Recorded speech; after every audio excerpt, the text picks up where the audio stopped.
It's time for RealAg Radio on Rural Radio Channel 147 on Sirius XM.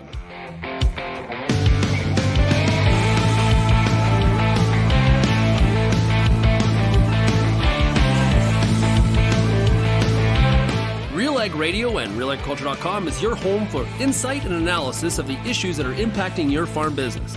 Let's get real and get connected with RealAg Radio.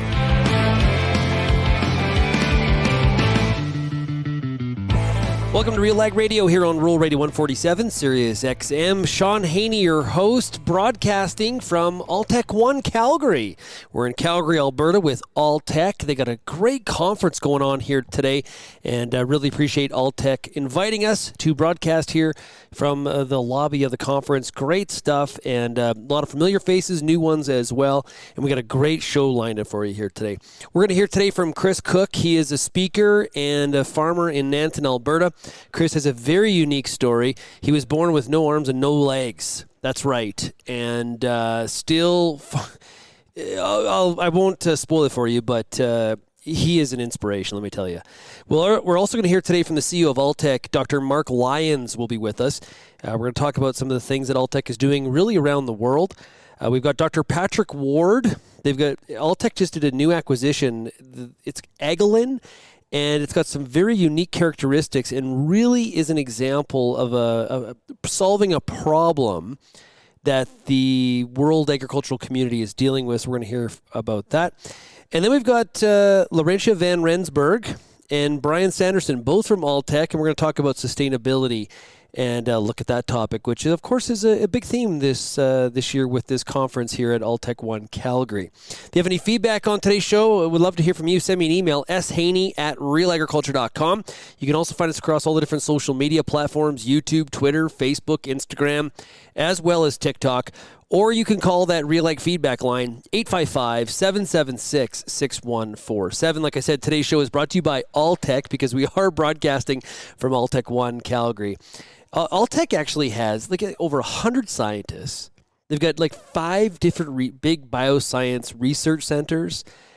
Now, here's a number that I didn't know about Alltech. 5,000 employees and in over 120 countries. It's just...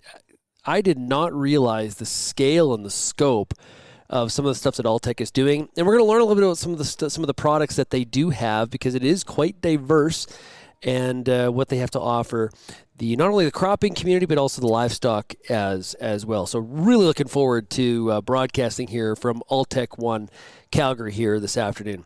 Let's take a break. When we come back, we've got Chris Koch here, and we're going to learn about his inspirational story, and we'll do that when we come back. You're listening to RealAg Radio, broadcasting from Alltech ONE Calgary.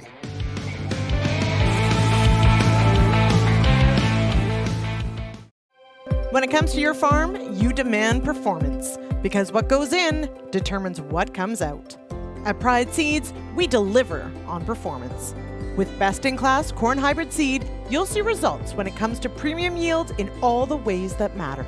Moisture, nutrition, dollars per acre, and of course, tonnage. So discover your farm's advantage, the Pride Seeds advantage. Visit your local dealer or prideseeds.com today. How's your seed quality? What should you treat with? What about herbicide carryover and environmental concerns? Spring is here, and you've got a lot of things to think about in regards to your pulse crop. The Pulse School on Real Agriculture has information and advice for all these questions and more to help you navigate this season. Brought to you by BASF. Pulse School episodes are available at pulseschool.com, realagriculture.com, or as a podcast on your favorite streaming service. Download the latest episode today. Advanced canola trait technology is here. And it's soon to be the talk of the town. Optimum Glide delivers excellent yield potential and agronomic trait performance. Improved crop safety. Enhanced weed control. And a wider window of application. You're going to want to see this. Learn more at OptimumGlide.ca.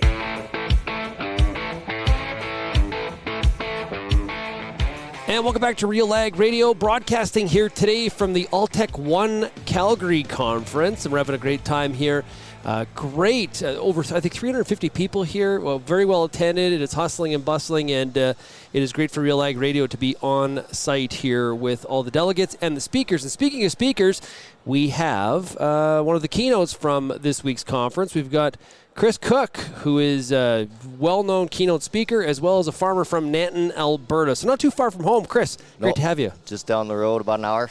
Yeah, awesome stuff. Okay, Chris, I find you to be one of the most, truly an inspiration.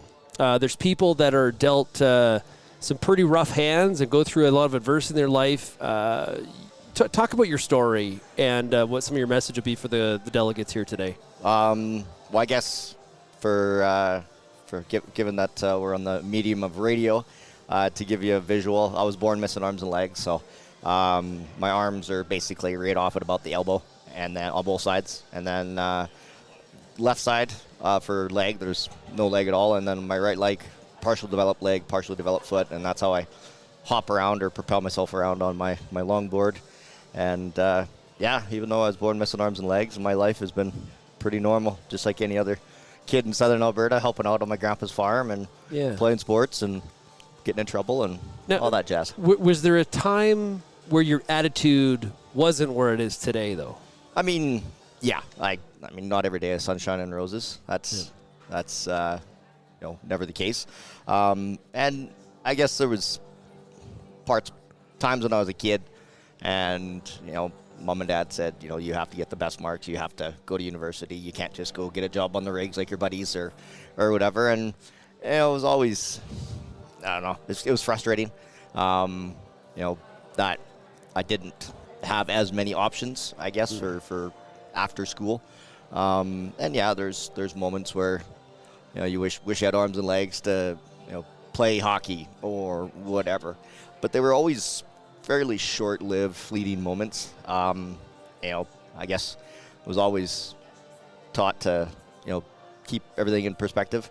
Life's not as bad as you think it is. And, like I said earlier, growing up with arms and legs, I still did all the things that, everybody else was doing. Maybe wasn't playing sports at a higher level like I maybe wanted to, but, it really hasn't held me back that much. It's actually amazing. Like, I am blown away when I see videos of you on social media and the stuff that you are doing. I find it very inspirational. Like, I think it's just absolutely amazing how you've made everything. You're motoring around here on that longboard. Yeah. Big smile on your face. So I guess what's the message to the audience today? I guess the theme or the motto or my message is if I can. So if a guy with arms and legs can work on the farm, do marathons, travel the world, or even just live a happy, independent life. If I can do those things, anybody's capable of doing pretty much anything. Can I do everything? No. But the list of things that I can do is a hell of a lot longer than the list of things that I can't do. And I guess it's not about physical ability or arms and legs. It's that 6 inches of space between the ears. That's that's our biggest obstacle in life is ourselves. We get in our own way. Yes, there are things that happen in life that throw a wrench into things, but how you respond to those and how you approach things mentally, that's the kicker, the difference maker. Yeah, I think that's so true with a lot of stuff. Is that you can whether that's athletics or it's business, whatever the application, it really is that mindset. It's the attitude. It's the where you put yourself mentally that really allows you or not or disables you from actually being able to accomplish your goal. No, absolutely. I mean, I'm a huge sports fan, and you see a lot of athletes talk about the game is 10% physical and 90% mental, and that's pretty much everything in life. You can have everything. I mean, there's people who have everything, but just get in their own way and trip themselves up and have a miserable life when you would think they should be enjoying it. Actually, it was kind of funny. The other day I was boarding around downtown Kelowna. I woke up way earlier than I wanted to, and there was 3 homeless people. And they were chatting me up friendly and offered me a hoot. Crack really isn't my thing, but thank you very much. I appreciate the sentiment. Yeah. And then 5 minutes later, I passed by this young, beautiful lady on her way to spin class or yoga or something like that, and I said good morning to her, and she gave me the stink eye. And it's like, all right, so the person who should be the happiest isn't, And the person who should be mad and bitter at the world was actually the kinder, more generous people. And there's the attitude, but there's also, I'm imagining that you have to also have a little bit of stubbornness. Yeah, I think in agriculture, in that world, that's just get up off your ass and do it. Don't be whining, don't be crying. It's just get things done, and that's I'm also very stubborn. I don't fall down 10 times or fall down 9 times, get up 10 times, but it's I guess you have to be stubborn. Whether you're in a situation like mine or anything, you just head down and keep going, and very, very stubborn. So talk about work around the farm. Yep. That's like motoring around the lobby here is one thing on the longboard, but I see you got some off-road wheels. Yeah, these are they're called shark wheels. They're better on rougher terrain, and they're bigger than a regular skateboard wheel, so I can get around on rougher terrain or stuff that you don't typically board on. But I can hop around on my one leg, getting from the truck to the combine or the tractor or whatever. Or I have a ATV, for quad to get around as well. Yeah. On the farm, but yeah, all the equipment. I can climb up the ladder into the the combine. You sprayer. can. Oh yeah. Combine, sprayer, tractor, you name it. Climb up and operate it just as is. It's all all the equipment's hydrostatic transmission. It's all basically hand controls. And I don't need to make any modifications or changes to it at all. Just operate it just as is. You have to have an unbelievably strong core and back to be able to do all the things that you're doing. Definitely. Just getting around on my day to day definitely keeps me in shape, and pulling myself up onto chairs or up into the combine or whatever. Yeah, it's pretty good upper body strength, but also too, I'm getting older, so I have to keep myself in shape. So for me.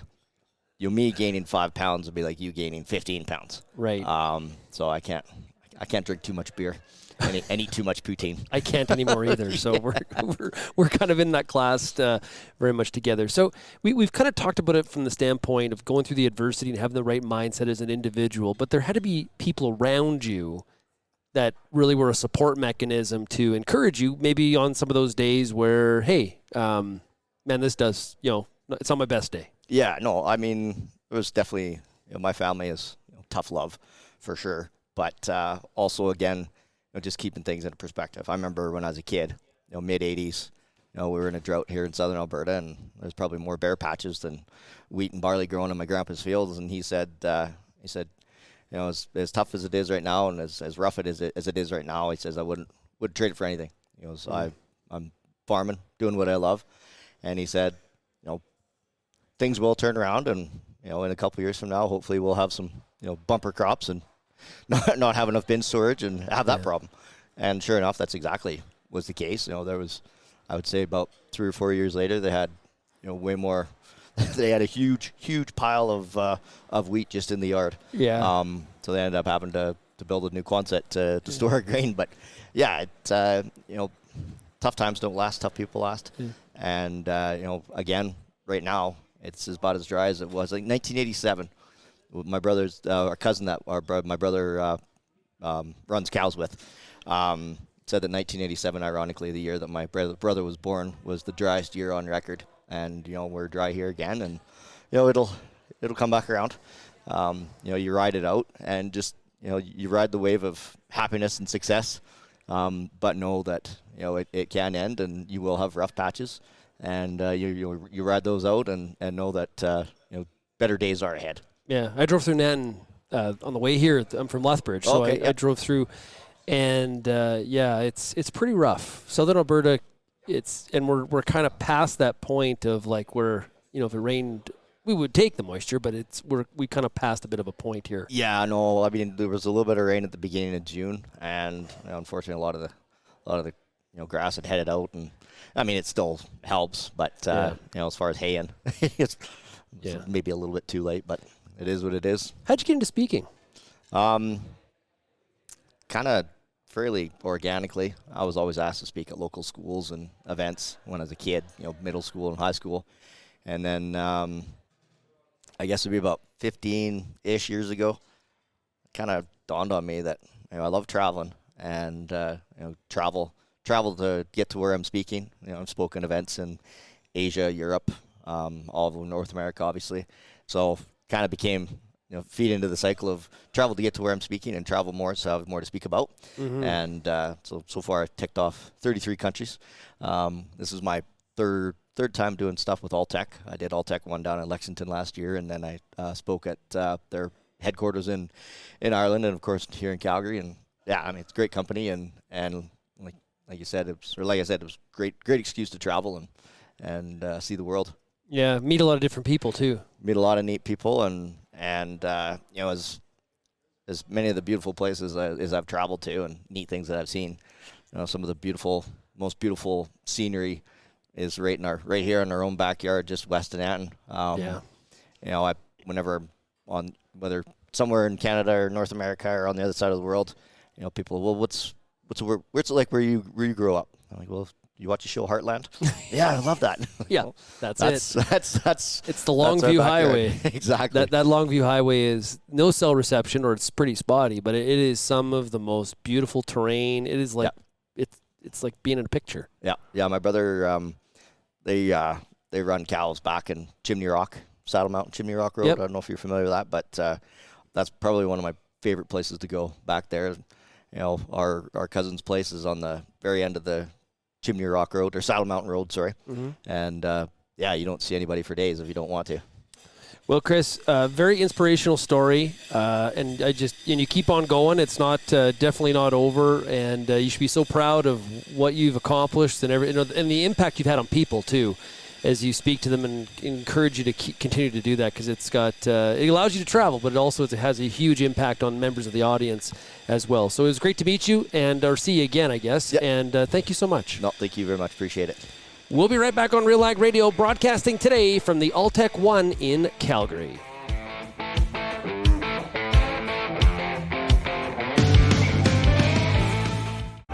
Join us for the Canadian Beef Industry Conference, August 15th to 17th at Calgary, Alberta.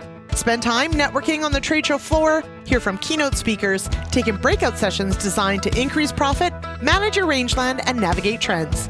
Get up close to advanced techniques and hands-on demos, and experience bullfighting at the closing party. Proud, innovative, and loyal, we are beef. Registration is now open. Visit CanadianBeefIndustryConference.com for full details and to register. Canola is more than just a pretty face in the prairie landscape. It's a big business, both here and around the world, that requires you to be informed and up to date on everything it takes to grow a successful crop. The Canola School on RealAgriculture.com has an expert library of video resources covering markets, agronomy, and more to help you grow a healthy and profitable canola crop. Visit canolaschool.com today. Brought to you by BASF Canada and Invigor Hybrid Canola.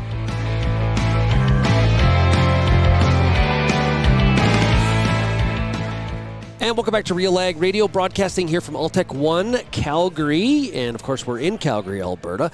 We are fortunate now to be joined by the CEO of Alltech. It is Dr. Mark Lyons. Mark, great to have you on the show. Yeah, fantastic. Thanks for being here. It's been a great event already, and wonderful to reconnect with a lot of old friends and see some new faces as well. A bit of a global tour you're on. It is.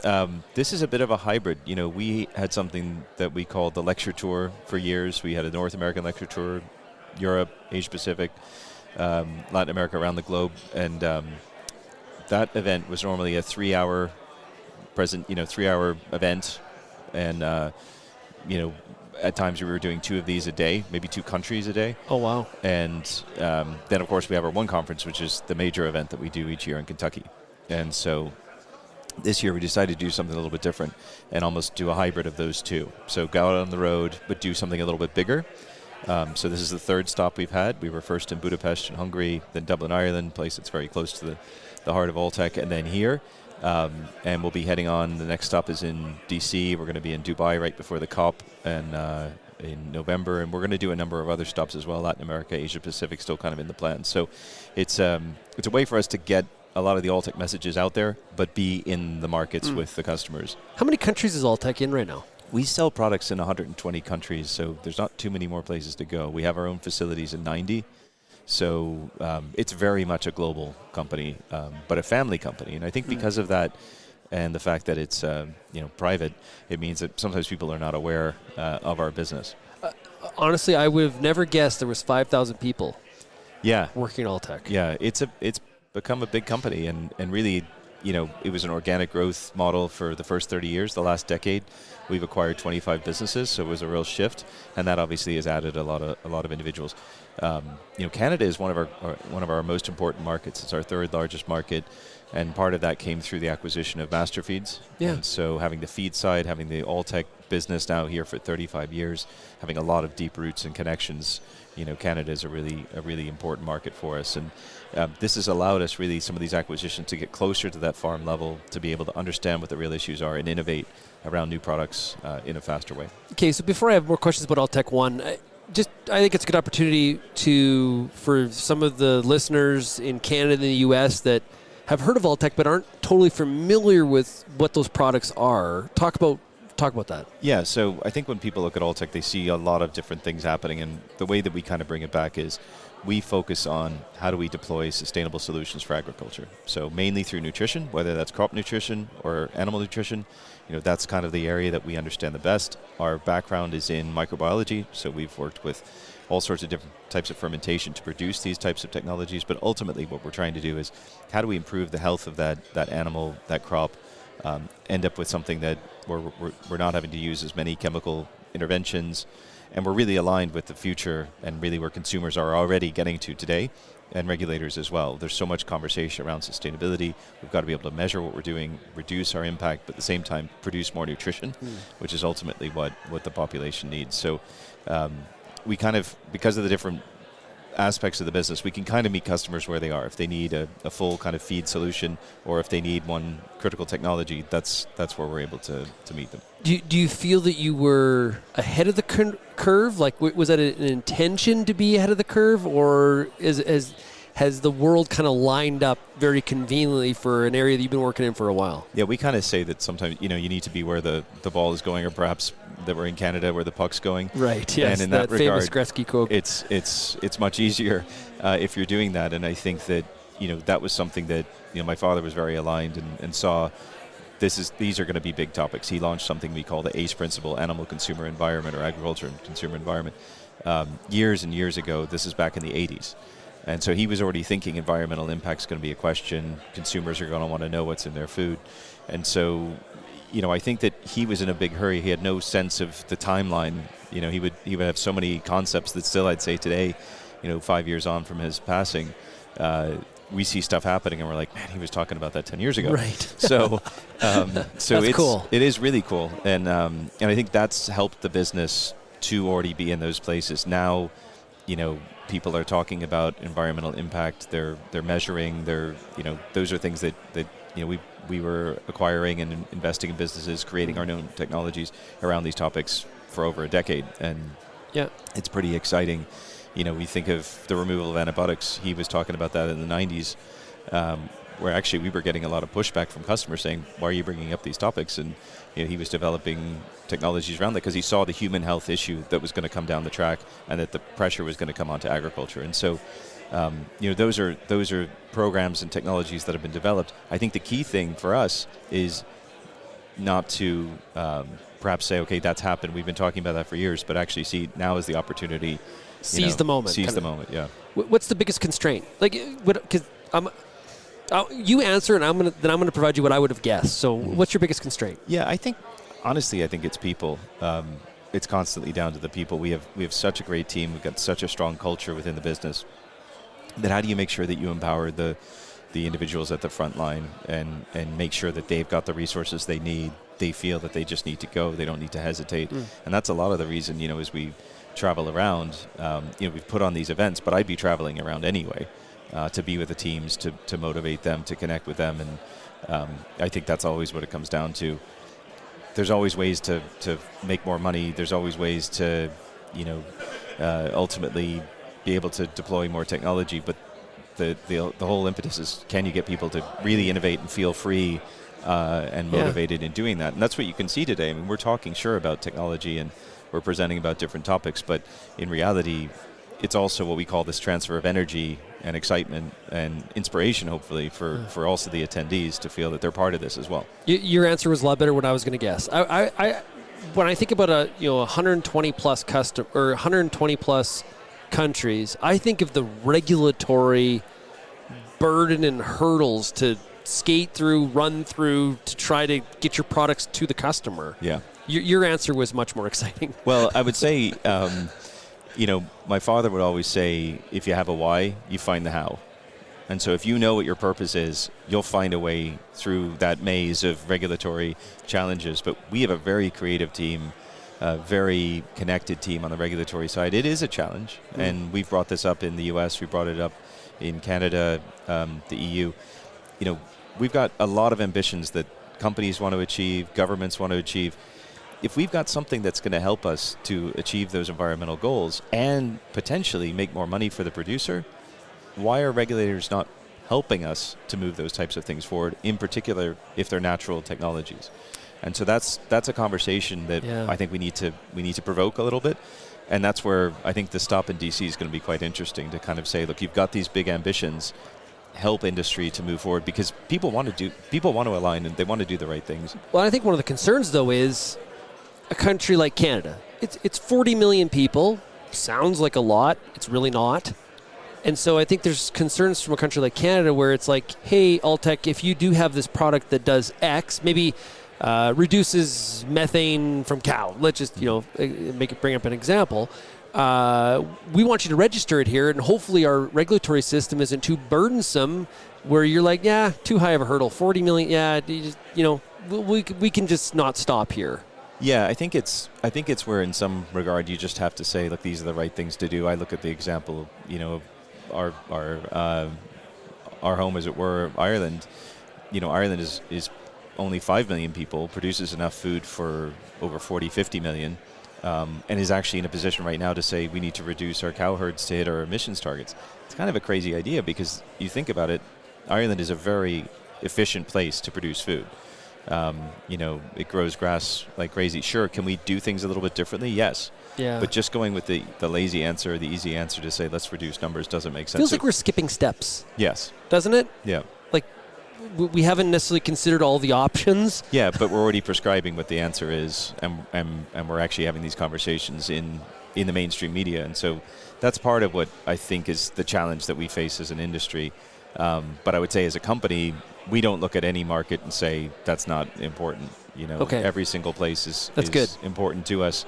Our mission and vision is working together for a planet of plenty. It's not working together for these 8 countries to have enough. And so it's part of what I love. I grew up in the business, traveled around with my father. The best way to see him was, on the holidays, just put on a little suit and head off with him. You've seen the world. Yeah, and through business, which I think sometimes, it's great to go on holiday, but when you're actually doing business, you see a different part of countries that you don't see if you just show up on your own. It's a unique thing, and I've loved that experience. And I think because of that, we're kind of on everyone's team. And we don't have, in a way, Alltech doesn't have a nationality. Here we are, even on the 4th of July, hosting an event in Canada. Yeah, right. Happy 4th. Yeah, you missed the fireworks on Saturday. Now, from your perspective, what you've been in this role for, like I think you said, 4 or 5 years. What do you want your stamp to be on the business? When people talk about Mark, what do you envision? Well, I heard a thing the other day that legacies are to be lived, not to be left. I thought that was a pretty cool line. And I think that, in that regard, this business has an opportunity to do something really unique. We're connected with the industry. We're trusted. We have a strong reputation. We're open. We don't put that working together line out there for nothing. We're happy to have conversations with people. It's not a zero-sum game. We see the opportunity to collaborate is the opportunity to create a lot more. So I think it's really that culture. It's I don't think it has to be Mark did X, Y, and Z, because I don't think anybody achieves very much on their own. I think it's, can we build that culture within the business? Yeah. And, we always talked about my father saying, leaders create more leaders, and great leaders create a leadership culture. And so I think continuing that, is a big part of what I want to achieve. And hopefully we can actually measure and say, hey, we were here and now we're here as an industry, that we've improved the image of the industry, that people see the positives that exist. I think this is the best industry in the world, and I think it's something that, it's a story that needs to get out and be told. Yeah, and at the end of the day, it's about ROI at the farm gate. It is, and if we are bringing technologies that can improve performance, improve profitability, bring that as you say, that return to the farm gate, and it has sustainable credentials, that's the way to go. Not the stick, and I think when we try and influence change particularly in the farming sector, and we come just with more regulations, we're not going to make the progress that we could if we can show people, here's opportunities, here's new things you could do, and let's align. And so I think that's kind of what we're hoping, especially in this process of traveling around the world, is can we provoke some of those conversations, make some connections, and bring about some real change. Do you think we're seeing too much stick around the world when it comes to these changes? Yeah, I think that it goes back to maybe what we were talking about before, that jumping to the conclusion, trying to race to the answer, as opposed to saying, these are things that we want to achieve. How do we bring the right people together? We're not bringing the EU Green Deal. They have a whole program around nutrition that has no animal nutritionists involved. It shouldn't that be part of the... But if you're already prescribing that we don't want animal agriculture involved, what are you going to really achieve here? And in reality, I don't think that those individuals are going to get to where they want to. I think we need to have as open a conversation as we can. We know right now we're in a world with some geopolitical tension. At least those people who can talk to each other should be talking to each other, and hopefully we can make progress in that way. We've been talking to Dr. Mark Lyons. He is CEO of Alltech. Dr. Lyons, thanks so much for joining us. Congratulations on a great Alltech ONE here in Calgary. Good luck in DC next week and all your future endeavors with Alltech. Thank you so much for joining us. Yeah, thank you for the opportunity. And thanks for having us here. Yeah, no, it's great. It brings a nice buzz. It's great to see people walking by and see some media and real things happening. So great stuff. Okay, we'll be right back here on RealAg Radio, brought to you today by Alltech.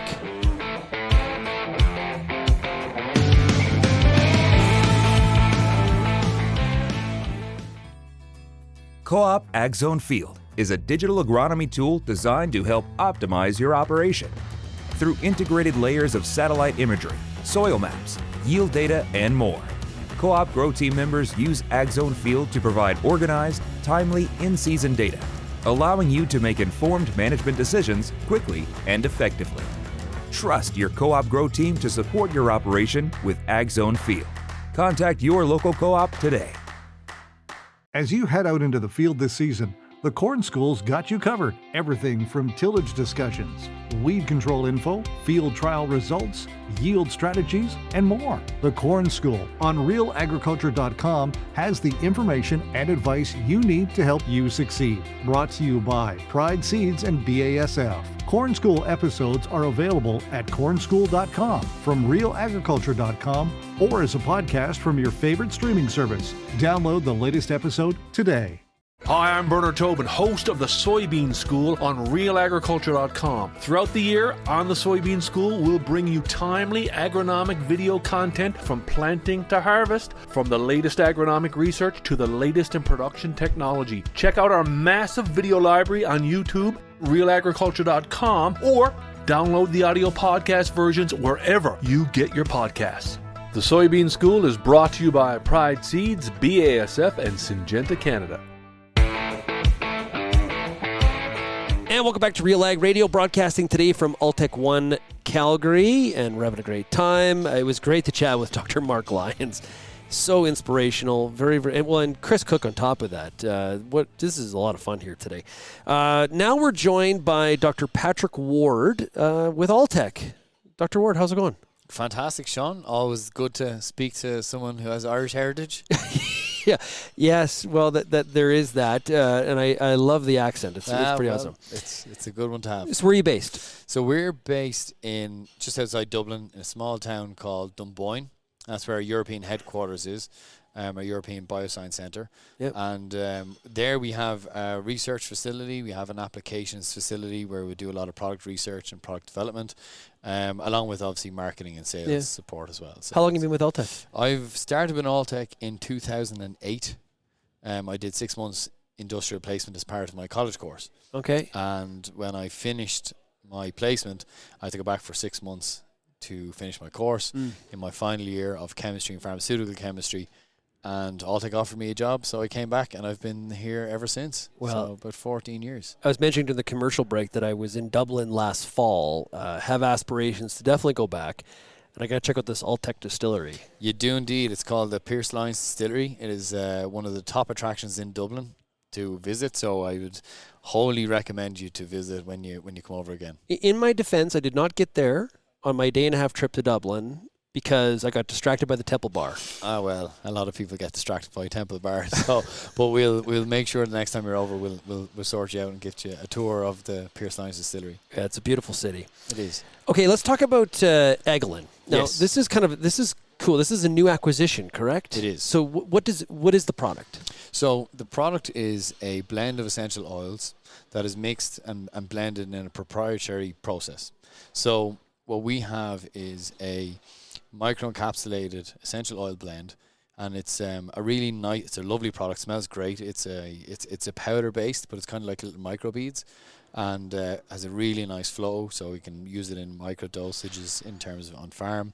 But the product itself is something that gets us into a sustainability arena. And when I say that is, it allows us to focus on improving performance in the animal, but also then reducing methane emissions. Oh, really? On farm, yeah. So that's kind of that's the whole purpose of the acquisition and bringing Agolin into the Alltech family.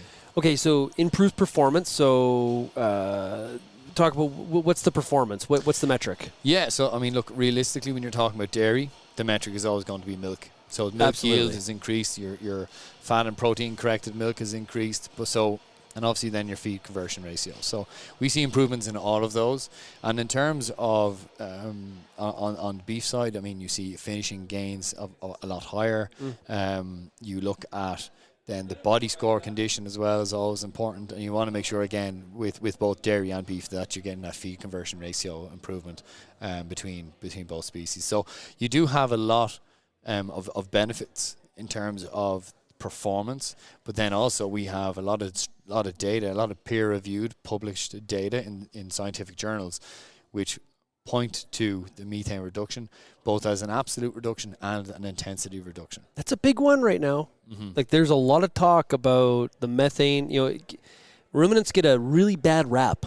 They really do. They really do. And look, enteric methane, so methane from the rumen, obviously is methane based because the way it's broken down, the way the gas is released from the rumen, okay? What we're trying to do is focus on optimizing the rumen to reduce that methane emissions. So when we focus on improving the digestibility of the feed that is being fed to these animals, we can reduce, and it's not just methane, we're also reducing the nitrous oxide, your ammonia, and your CO2. So we have really nice studies from the University of UC Davis, University of California. Yeah. Which is Dr. Frank Mittler is exactly, yeah, and he's one of the experts in this field. He carried out a trial actually that showed an 11% reduction in methane intensity utilizing Agolin. And this Agolin product you would utilize at a supplementation of 1 gram per head per day.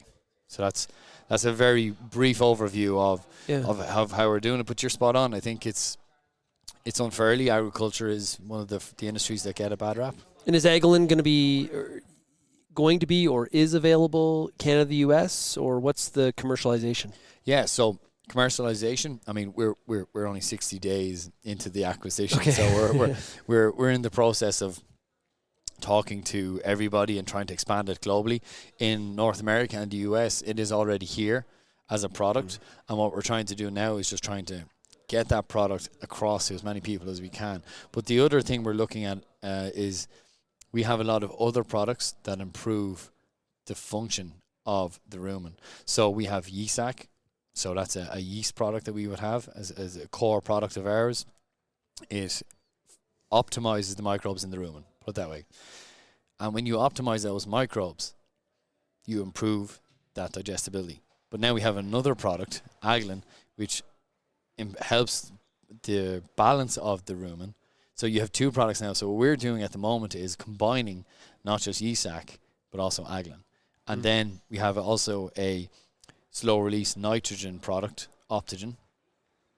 And that nitrogen, what we're doing is we're combining that as also with Agolin. So we have not just Agolin rumen now, we have Agolin plus YSAC and Agolin plus Optogen. And these are the beneficial products that we're looking to bring. So it's nearly an Agolin 2.0 and 3.0 that we're working on. So, but it is a big focus for us at the moment to support farmers, because at the end of the day, as Dr. Lyons said, and you saw the video today, it's not about dollars, it's not about cents, it's not about tons, it's about making a difference. And that's what we're here to do today, is to get the information out to farmers, to our producers, to our integrators, everyone out there, that you can make a difference with this product.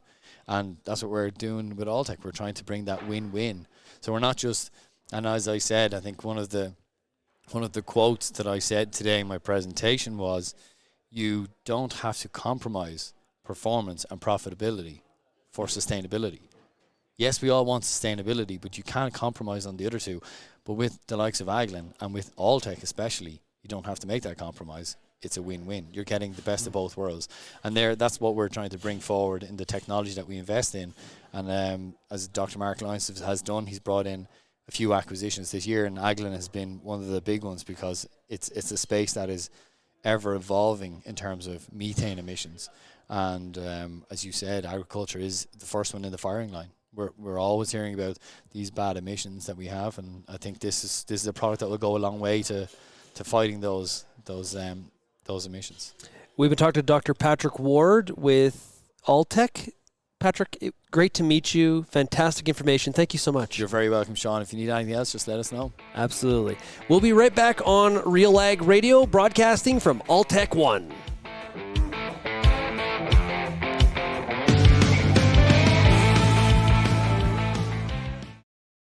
Peter Johnson at WheatPete, RealAgriculture.com. I'm the host of The Word, and I love doing The Word. I love the questions. I love the challenges. I love having to apply agronomics to all over the globe and areas outside of my normal jurisdiction. Also, I love the feedback the most, where growers challenge me, tell me about their plot results, help me to learn. The Word, absolutely the best part of my day. Whether you're seeding, harvesting, or anything in between, the Wheat School on RealAgriculture.com has you covered. Timely agronomic information from industry experts available online anytime. Give your wheat crop a good start and a great finish with the Wheat School on RealAgriculture.com. Brought to you by C&M Seeds, Syngenta Canada, and the Alberta Wheat and Barley Commission.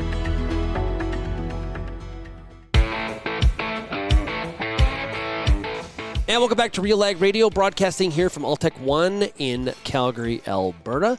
We're now joined by, we got a panel. This is going to be a lot of fun. We're going to talk about sustainability as it applies to the livestock sector. We're joined by, first up, Bryan Sanderson, who's the U.S. Beef Manager for Alltech. Bryan, how's it going? Great. Thank you for having me, sir. Yeah. Hey, Bryan, where are you based? I live in south-central South Dakota. Nice. Getting some moisture this year, or how's that looking? You know, actually, in the area we're at, we look pretty darn good. We've picked up a few timely rains, and stuff surprisingly looks good. Okay. You don't have to get too far from where I'm at, and stuff starts to look a little tougher, though. Yeah, no kidding. There's some really dry spots. We've been hearing from our audience in the U.S. It's really, really brutal dry spots. So. Especially as you get to the eastern Corn Belt. From the sounds of it, I haven't been there myself, but I've talked to a few people that have traveled that way. And Yeah. Mother Nature needs to cooperate. Okay, also joining us is Laurentia van Rensburg, who is the Technical Mineral Manager with Alltech, based out of Florida, right, Laurentia? Yes, thank you for having us. Yeah, okay, so what do you do at Alltech? Basically, I work with our mineral management platform. We focus on trace mineral solutions for the livestock industry. Great stuff. Okay, so we're going to talk about sustainability, a big theme of the conference here in Calgary here this week. the livestock sector, especially the beef sector, really seems to get hammered in the mainstream when they bring up things like climate change or sustainability. It's always on the negative end, but there's a lot of good stuff happening. Bryan, from Alltech's perspective, why is sustainability so important?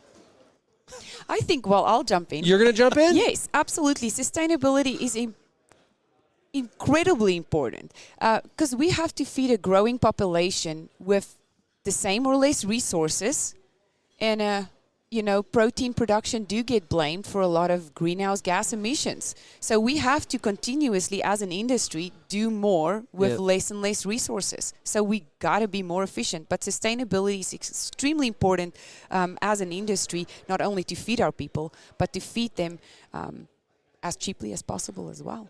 And I think the whole cycle is a failure to get looked at when it comes to beef. Everybody looks at just the methane emissions, and the problem there. But they don't look at it holistically of what the methane going into the atmosphere, converted back to CO2, absorbed through the plants, pulled down into the soil, and back again. Yeah. So from that's okay. So that's the 100,000 foot level. Look at it. When we bring it and just look at it through, like, say, an Alltech lens, how do you view sustainability?